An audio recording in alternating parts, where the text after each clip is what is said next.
Warahmatullahi wabarakatuh. Perkenalkan nama saya Hartono SPD, jabatan saya Wakasar Padi SMK Negeri 2 Lombok. Pada MPLSDJ kali ini kami akan menyampaikan materi tentang pengenalan lingkungan sekolah. Anak-anak semuanya selamat menyaksikan.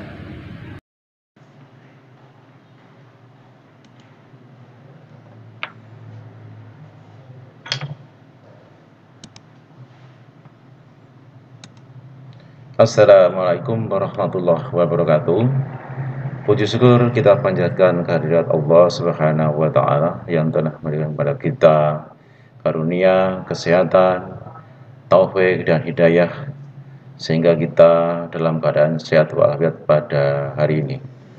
Anak-anakku semuanya, selamat berjumpa kembali pada acara MPLSDJ, masa orientasi sekolah jarak jauh.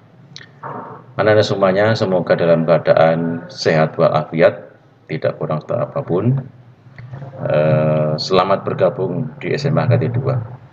Pada hari ini nama saya Hartono, sebagai jabatan saya sebagai Wakasarana Prasarana di SMA KT 2. Sesuai dengan jadwal, pada hari ini kami akan menyampaikan materi yaitu pengenalan lingkungan sekolah. Berarti lingkungan sekolah di SMK KT 2. Anak-anak semuanya, bahwa lingkungan itu sangat menentukan sekali keberhasilan anak dalam menempuh kehidupan dunia maupun sampai akhirat nanti akhirnya. Menurut Ki Hajar Dewantara itu dikenal ada istilah tripusat pendidikan, bahwa pendidikan itu ada 3 tempat, 3 wilayah, yaitu pendidikan keluarga, kemudian pendidikan di sekolah, dan pendidikan di masyarakat. Ketiga hal itu sangat berpengaruh sekali terhadap pembentukan karakter Anda. Untuk lingkungan keluarga dan lingkungan masyarakat, mungkin itu lebih banyak nanti Anda akan lebih mengalami. Oleh karena itu saya akan mengenalkan lingkungan sekolah di KT 2. SMA KT 2 itu berdiri di Purworejo Kelompok, tempatnya strategis. Kemudian fasilitas pendukungnya itu secara maksimal akan dipenuhi dan akan digunakan semaksimal mungkin untuk melayani siswa-siswa semuanya. Jadi Anda tidak salah menentukan SMA KT 2 sebagai tempat menimba ilmu. Insya Allah selama Anda nanti menimba ilmu akan didukung lingkungan sarana prasarana yang semuanya insya Allah akan menjadikan Anda nanti mempunyai karakter yang baik, karakter yang diharapkan bisa menunjang keberhasilan Anda di masa depan. SMA KT 2 itu secara umum, kita bicara secara umum bahwa SMA KT 2 itu terdiri dari 3 bangunan. Ya, denahnya bisa Anda perhatikan ini bahwa SMA KT 2 di master plan-nya atau denahnya itu mempunyai 3 bangunan, itu 3 gedung maksud saya. Mempunyai 3 gedung, yaitu 3 gedung A yang merupakan gedung pusat, kemudian gedung B merupakan workshop TKJ, kemudian gedung C itu merupakan workshop otomotif. Gedung B itu merupakan workshop TKJ, terdiri dari 4 lantai, kemudian gedung A itu 3 lantai, ada yang 3 lantai, yang 4 lantai, kemudian yang gedung C 1 lantai. Ini denah atau side plan-nya. Jadi gedung A, kalau Anda di wilayah Kelompok, gedung A itu berarti di depan BRI, kemudian gedung B itu di belakang BRI. Sementara yang gedung C adalah di belakangnya gedung A, arah ke timurnya. Ini kira-kira gambaran HKT 2, bahwa SMA HKT mempunyai 3 gedung A, gedung B, gedung C, dan ini kelihatannya merupakan salah satu ciri khas di SMK Banjarnegara, atau mungkin di Bralimas Cakep, bahwa kita mempunyai 3 gedung terbesar. Itu denahnya seperti itu. Kemudian detailnya, pembagian ruangnya seperti ini, bahwa detail pembagian ruang itu ada gedung A itu terdiri dari ruang 1 sampai 35, kemudian gedung B 36 sampai 40, kemudian ada lantainya 4. Ini detailnya. Gedung C ada pembagian-bagian seperti ini. Ini denah ruang belajarnya. Kalau tadi denah set plan-nya, ini denah ruang belajarnya yang dibagi per ruang. Ini kira-kira gambarnya seperti itu. Kemudian kami juga tempat parkir. Tempat jika anak semuanya nanti bawa kendaraan, tidak perlu khawatir. Baik di gedung A, B maupun C sudah disediakan tempat parkir. Melalui jalur-jalur yang sudah Anda bisa perhatikan di sini bahwa bahkan masyarakat sekitar juga menyediakan tempat parkir. Tempat parkir utama kami adalah di lapangan di gedung C. Di sana ada lapangan yang luas, itu sebagian digunakan untuk tempat parkir. Kemudian jalur masuknya itu kalau yang berjalan kaki itu anak semua yang mungkin tidak bawa motor, berarti masuk melalui pintu utama gerbang utama, langsung masuk kelas atau mungkin langsung ke gedung C. Tapi yang pakai sepeda motor lewat selatan gedung A, kemudian lurus ke timur, kemudian masuk ke pintu gerbang masuk, belok kanan terus ke lapangan. Ini arahnya seperti ini, masuknya dan keluarnya juga begitu, keluarnya nanti pakai sisi sebelahnya. Ini zona tempat parkirnya. Jadi tempat parkirnya itu mengumpul di lapangan gedung C. Namun demikian, ada mungkin masyarakat yang menyediakan tempat parkir, ya silakan anak-anak semuanya untuk memilih apakah parkirnya di lingkungan sekolah ataukah parkirnya di masyarakat. Tinggal pilih saja. Jadi tempat parkir sudah disediakan. Kemudian anak-anak semuanya, ini secara umum saja akan saya sampaikan data sarana prasarana yang dimiliki di HKT 2. Seperti tadi sudah saya singgung bahwa HKT 2 mempunyai gedung A, lantainya tingkat 2 dan 3, gedung B tingkat 3, kemudian gedung C itu tidak bertingkat, satu lantai maksud seperti itu. Kemudian kami juga melengkapi fasilitas listrik gedung A, B, dan C adalah semuanya 3 fase, 30.000 watt. Jadi anak-anak semuanya tidak perlu khawatir bahwa di HKT 2 tidak akan terjadi sampai kekurangan listrik selama KBM itu. Kemudian air juga kami sediakan bahwa untuk gedung A itu ada PDAM, ada sumur bor, kemudian gedung B juga ada sumur bornya, gedung C juga ada sumur bor. Kapasitasnya tentu sudah diperhitungkan mencukupi seluruh kebutuhan anak semuanya. Kemudian listrik, air, kemudian internet juga sudah FO semuanya, fiber optik. Artinya apa? Kalau pakai fiber optik berarti kecepatan responnya internetnya lebih cepat daripada yang bukan fiber optik. Gedung A pakai FO, gedung B maupun gedung C semuanya sudah fiber optik semuanya, sehingga anak-anak kalau KBM nanti mengakses internet lebih cepat mengaksesnya.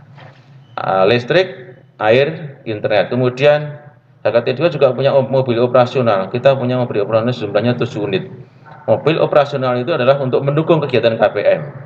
Kemudian kita juga punya mobil ambulan. Mobil ambulan itu 1 unit. Ini juga dalam rangka memenuhi pelayanan kepada siswa semuanya. Untuk jumlah kamar mandi untuk siswa kita punya 32 unit, bahkan mungkin sekarang akan ditambah lagi untuk tahun ini, mungkin tambah sekitar 12 unit lagi untuk masing-masing gedung C terutama yang akan ditambah kamar mandi WC-nya 30 unit. Kemudian untuk guru karyawan sekitar 5-6 buah kamar mandi WC. Ini data-data secara umum data sarana prasarana di SMK HKT 2. Jadi ada semuanya bahwa kalau Anda masuk HKT 2, listrik, air, internet insya Allah terjamin sehingga nanti kalau Anda sudah tatap muka, nanti kalau ada kegiatan KBM akan lebih nyaman. Anak-anak semuanya, mari kita lihat lebih detail gambaran secara sepintas tentang gedung A. Gedung A gambarnya kita seperti ini, berarti ada 3 lantai. Sebagian 3 lantai, ada 2 lantai. Ini tampak muka dari gedung A. Ada ciri khasnya, punya ciri khas tersendiri gedung A. Gedung A atau gedung pusat, lebih kadang sering dipanggil begitu. Gedung pusat atau gedung A itu meliputi apa saja? Di sini ada pusat perkantoran. Ruang pusat perkantorannya apa saja? Ruang tata usaha, ruang bendahara sekolah, ruang kepala sekolah, ruang wakil kepala sekolah, ruang bimbingan konseling, ruang bursa kerja khusus, ruang LSP, lembaga sertifikasi profesi, kemudian ada ruang usaha kesehatan sekolah UKS, ada perpustakaan pusat. Dikatakan pusat karena memang tempatnya di gedung pusat. Kemudian ada juga perpustakaan di gedung B, itu perpustakaan untuk TKJ. Gedung C juga ada perpustakaan khusus untuk jurusan otomotif. Nah, kemudian ada juga sekretariat unit kegiatan siswa. Itu tempatnya di gedung A juga. Kemudian ruang teori. Di gedung A itu ruang teorinya adalah 1 sampai 30 ruang. Kemudian ada juga kantin. Ini kira-kira gambaran di gedung pusat A.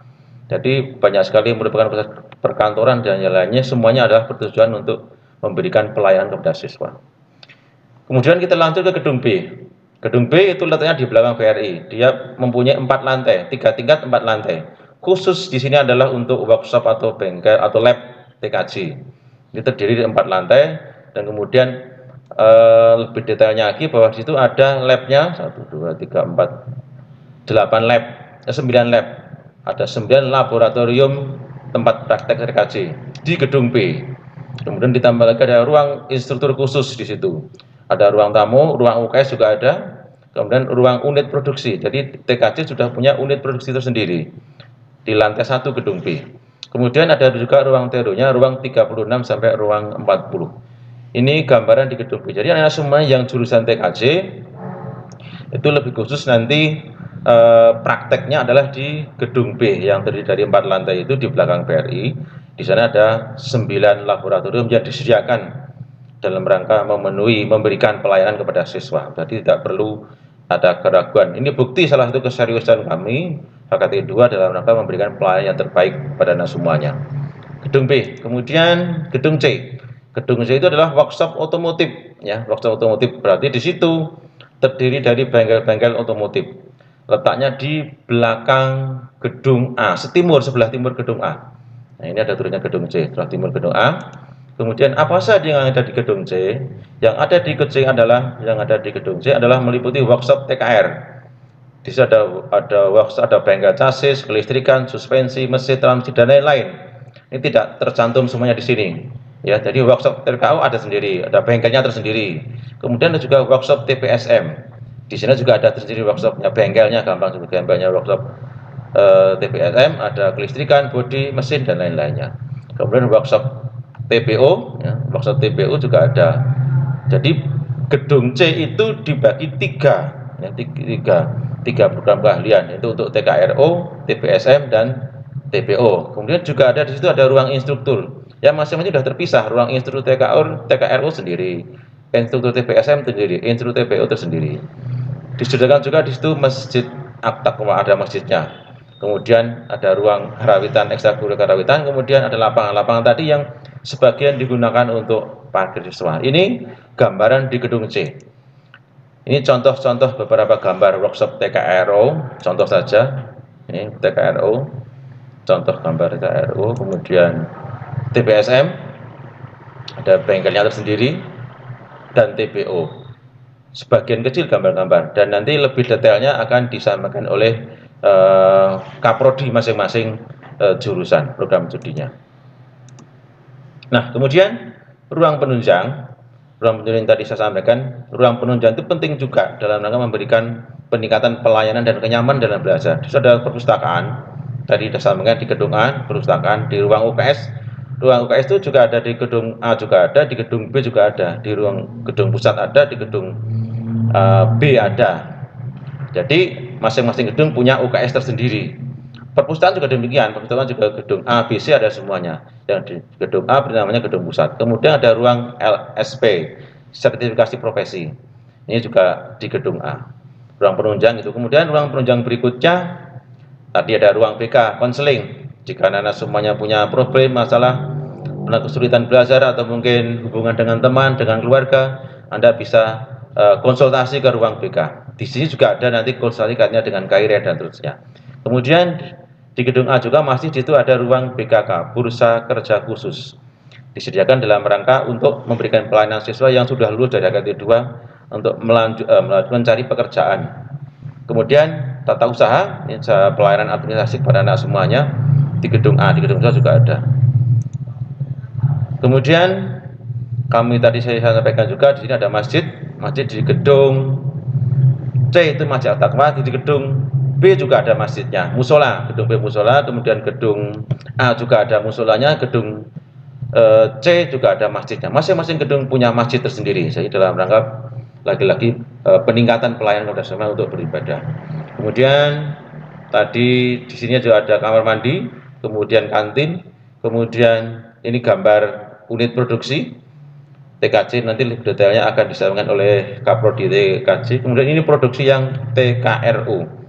Nah, juga nanti akan lebih detailnya disampaikan oleh Kaprodi TKRU. Itu ruang-ruang penunjang yang sebagian telah saya sampaikan. Anda semuanya, pengenalan lingkungan sekolah HKT 2 kira-kira gambarannya secara umum seperti itu.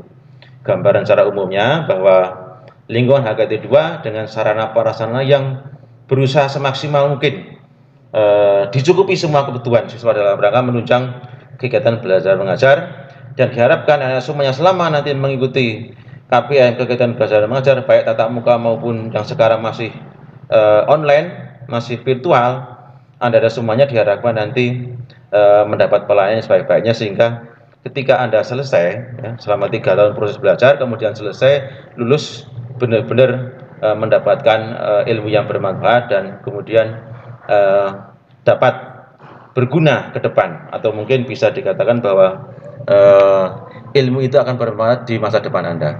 Anda semuanya, kami kira cukup sekian apa yang kami dapat sampaikan.